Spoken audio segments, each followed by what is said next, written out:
இறைவனின் சாந்தியும் சமாதானமும் நம் அனைவரின் மீதும் உண்டாவதாக. எல்லா புகழும் இறைவன் ஒருவனுக்கே. நம்ம தொடர்ந்து நிலவரங்களை பார்த்துட்டு இருக்கோம். இன்னைக்கு வந்திருக்கக்கூடிய சில முக்கியமான தகவலை பார்க்கலாம். அதுலயும் அரபு மாநாடு நடந்துச்சுன்னு நம்ம சொன்னோமே, அதுக்கப்புறம் 92 பக்கங்களை கொண்ட ஒரு அறிக்கையை வெளியிட்டிருக்காங்க. அரபு மாநாட்டுடைய அனைத்து நாடுகளும் சேர்ந்து அதுல சவுதி தான் பாத்தீங்கன்னா முதன்மையாக இருக்கிறாங்க. நம்ம இதை எதிர்பார்க்கவே இல்லைன்னு சொல்லலாம். பாலஸ்தீன போராளிகளே பாராட்டி இருக்காங்க. ஏன்னா அவர்கள் எதிர்பார்த்த அனைத்தையுமே அந்த அறிக்கையில குறிப்பிட்டு இதை தான் நாங்க அரபு லீக்ல பேசணும், நாங்க எல்லாரும் சேர்ந்து இந்த முடிவை எடுத்திருக்கோம், இதை தான் நீங்க செய்யணும்னு சொல்லி அமெரிக்காவுக்கும் இஸ்ரேலுக்கும் இப்ப அத்தனை அரபு நாடுகளும் முஸ்லீம் நாடுகளும் சேர்ந்து அந்த ஒரு விஷயத்த சொல்லியிருக்காங்க. இதை நம்ம எக்ஸ்பெக்ட் பண்ணவே இல்லை. ஆரம்பத்துல இருந்தே பாத்தீங்கன்னா ஒரு விஷயத்த சொன்னா ஒரு விஷயத்த சொல்ல மாட்டாங்க அரபு நாடுகள். ஆனா இந்த தடவை தான் அத்தனையுமே காசா மக்களும் காசா போராளிகளும் எதிர்பார்க்கக்கூடியதை சொல்லியிருக்காங்க. நாம கூட ஒரு வாரமாவே சொல்லிட்டு இருக்கோம் இவங்க எந்த மாதிரி முடிவெடுப்பாங்கன்னு தெரியாது. ஏன்னா பின்னாடி அமெரிக்காவும் இஸ்ரேலும் இருக்கிறதுக்கான வாய்ப்புகள் இருக்குன்னு சொல்லியிருந்தோம். இருந்தாலும் இந்த தடவை நம்ம பாராட்டக்கூடிய அளவுக்கான ஒரு பெரும் அறிக்கையை வெளியிட்டிருக்காங்க. அதை கேட்டுட்டு நெத்தனியாகு படிச்சு கூட பார்க்கல. அந்த அறிக்கை ஒரு 5 நிமிஷம் கூட ஆகாம அந்த 92 பக்கத்துல என்ன இருக்குன்னு கூட தெரிஞ்சுக்கணும்னு அவசியம் இல்லாமலே அவர் என்ன பண்ணிருக்காரு, கொந்தளிச்சு ஆவேசத்தோட ஒரு வீடியோ வெளியிட்டிருக்காரு. அப்படி அவர் கோவப்படுற அளவுக்கு அந்த அறிக்கையில என்ன இருக்குன்னு நம்ம கண்டிப்பா தெரிஞ்சுக்கணும். அவங்க கோவப்பட்டாலும் சரி கோவப்படாட்டினாலும் சரி கண்டிப்பா அவங்க ஏத்துக்க மாட்டாங்க. இருந்தாலும் அரபு நாடுகள் எல்லாம் சேர்ந்து இப்ப ஒரு அணியில திரண்டிருக்காங்க அப்படிங்கிறது பாலஸ்தீனத்துக்கு ரொம்பவே முக்கியமா இருக்குது.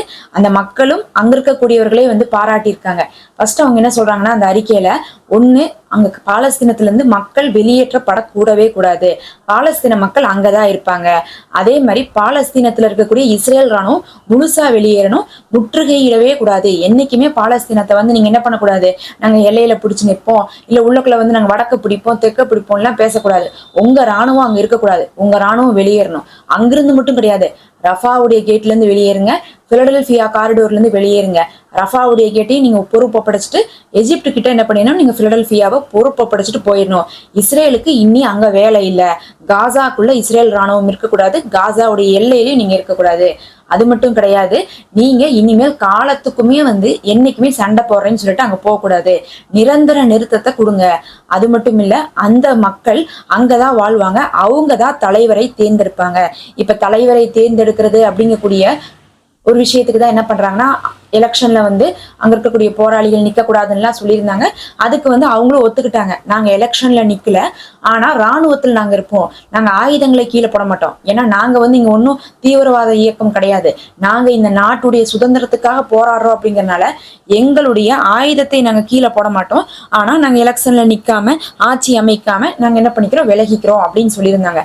அததான் இப்ப அரபு நாடுகள் என்ன சொல்றாங்கன்னா, அவங்க ஆயுதத்தை கீழே போட மாட்டாங்க, வேணும்னா அவங்க எல்லாத்தையுமே என்ன பண்ணலாம்னா ஒரு ராணுவத்தை கிரியேட் பண்ணி அதுல இவங்களெல்லாம் ஜாயின் பண்ணிடலாம், இவங்களெல்லாம் அந்த நாட்டுடைய கவர்மெண்ட்டுடைய ராணுவமாக அங்கீகரிக்கணும் அப்படின்னு சொல்லிட்டு அந்த போராளிகள் அத்தனை அந்த 14 குழுவையும் சொல்லியிருக்காங்க.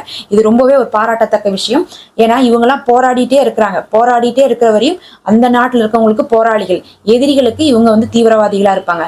இதே இவர்களை ராணுவத்துல இணைச்சிட்டாங்கன்னா அந்த நாட்டுடைய வீரர்களாக இவர்கள் திகழ்வாங்க. இவங்க மேல எந்த ஒரு ரெஸ்ட்ரிக்ஷனும் இனிமேல் அமெரிக்கா எதையுமே போட முடியாது.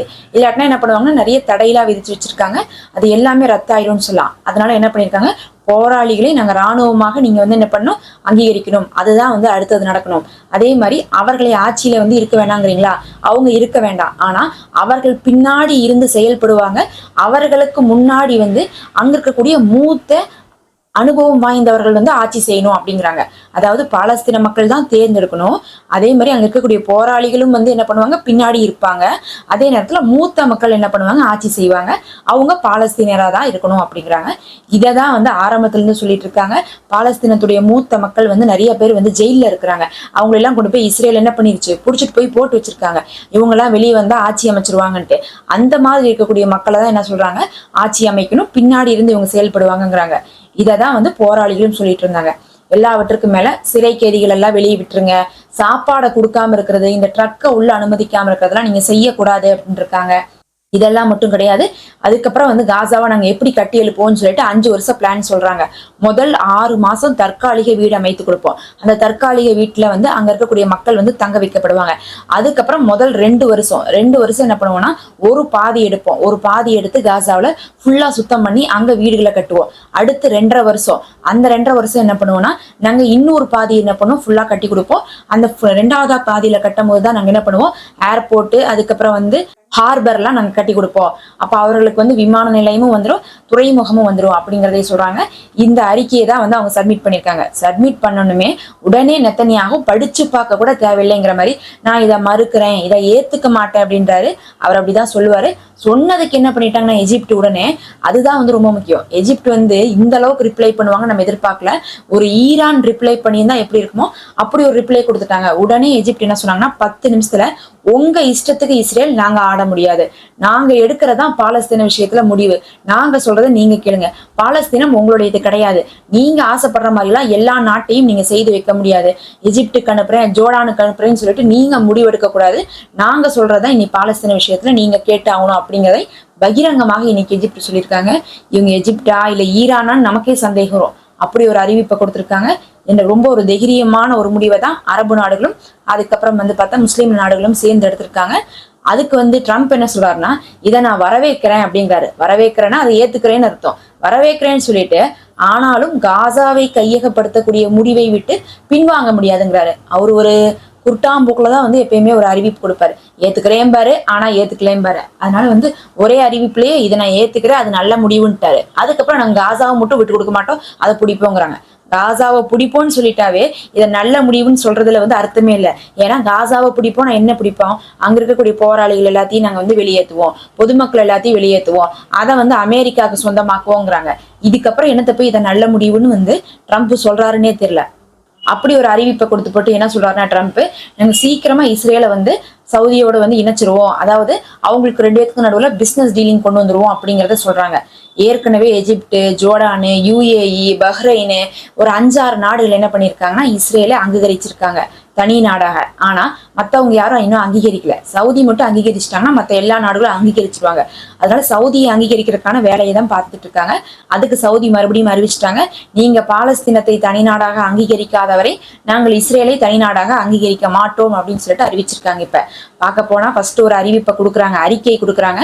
அறிக்கைக்கு பின்னாடி இஸ்ரேல் பேசினதுக்கு ஒரு ரிப்ளை கொடுக்குறாங்க, ட்ரம்ப் பேசினதுக்கு ஒரு ரிப்ளை கொடுக்குறாங்க. நேற்று வந்து தரமாகவே வந்து என்ன பண்ணியிருக்காங்கன்னா இவங்களெல்லாம் வச்சு செஞ்சிருக்காங்கன்னு சொல்லணும். இவங்களுக்கு தூக்கம் கூட வந்திருக்காது. அந்த அளவுக்கு வந்து எதிர்பாராத அறிவிப்புகளாகவே வந்து இஸ்லாமிய நாடுகளும் முஸ்லீம் நாடுகளும் எடுத்திருக்காங்க. இப்ப இன்னும் 1-2 நாள்ல என்ன பண்ண போறாங்கன்னா எல்லா இஸ்லாமிய நாடுகளும் சேர்ந்து இன்னும் அடுத்த கட்ட பேச்சு பேச போறாங்க.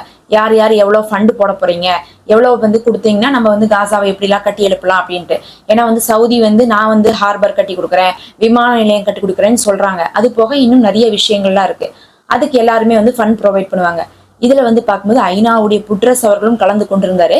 அவர் என்ன சொல்றாருன்னா போயிட்டு ட்வீட் பண்ணியிருக்காரு, நான் இதை ஏத்துக்கிறேன், அவங்க சொன்னது கரெக்டு, அரபு லீக் மாநாட்டுல எடுத்த விஷயங்கள் தான் வந்து நடைமுறைப்படுத்த வேண்டும், அங்க வந்து காசாவை வந்து என்ன பண்ணணும் ஒப்படைச்சிடணும் காசா மக்களுக்கு, அதை வந்து பாலஸ்தீனமா தான் வந்து அறிவிக்கணும், இனியும் வந்து அங்க சாப்பாடு கொடுக்காம இஸ்ரேல் பண்றதெல்லாம் நியாயமே கிடையாது, ஒட்டுமொத்தமா வெளியே வாங்க, பேச்சுவார்த்தைக்கு வர்றதுக்கு முன்னாடி நீங்க என்ன சொன்னீங்க, நிரந்தர நிறுத்தம் தருவோம்னு சொல்லி தானே போரை நிறுத்தினீங்க, அப்புறம் எதுக்கு முதல் கட்டம் முடிஞ்சதுக்கு அப்புறம் வந்து இப்ப 2ஆம் கட்ட போர் நிறுத்தத்துக்கு வராம இருக்கிறீங்க, இது வந்து ரூல்ஸ் பிரகாரம் தப்பு, நீங்க முதல்ல போரை நிறுத்துங்க, அவங்கள இடத்துல ஒப்படைங்க, அவங்க சொல்றதுதான் கரெக்ட், காசாவை மீண்டும் புனரமைக்கிற வேலையை எஜிப்ட் பார்த்துப்பாங்க, அதுக்கு ஐநாவும் சப்போர்ட் பண்றோம், நானும் சப்போர்ட் பண்றேன், இன்னும் ஃபண்டும் ப்ரொவைட் பண்ண போறோம் அப்படிங்கிறத இன்னைக்கு ஐநாவுடைய புட்ரஸ் அவர்களும் அறிவிச்சிருக்காங்க. ஐநாவுடைய புட்ரஸை பொறுத்தளவுக்கு ஆரம்பத்துல இருந்து காசா விஷயத்துல அவரால் ஒண்ணுமே செய்ய முடியாது. ஆனா காசா விஷயத்துல காசாவுக்கு சாதகமாக நிறைய அறிவிப்புகள்லாம் கொடுத்திருக்காரு.